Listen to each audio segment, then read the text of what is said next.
Do you think Theresa May was offering you and the country a Brexit in name only? The problem with this particular Brexit is that it will not allow us to have proper control of what goes on in the United Kingdom. It's the point that David made.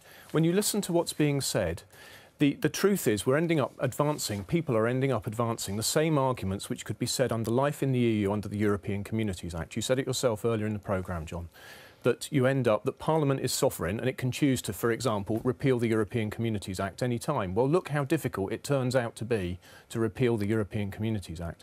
So we need to get out from treaty obligations which automatically oblige Parliament to accept any particular rules and instead be in a position where what we do is a matter for us. Right, but you must have known that this sort of deal was coming, Steve.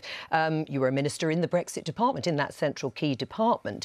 Did you know what plans were being made? So, Jo, I don't think it's too indiscreet to point out that what has happened here has been that we've all been blindsided by this policy. You know, we were preparing a white paper which did not accord with what has been put to the Cabinet Chequers.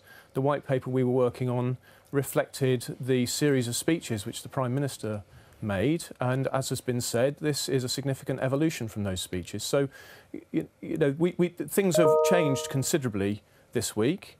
And they've changed considerably in a way which I will not be able to represent as my own policy, and therefore I can't be in the government. So were you out of the loop? Was your department basically marginalised in this process? Yeah, there's no way of getting around it, yes. I mean, the Secretary of State and I have resigned for reasons, and these are amongst the reasons. And whose fault is that? Well, I don't want to get into blaming. The reality here is that leaving the European Union is a very difficult process.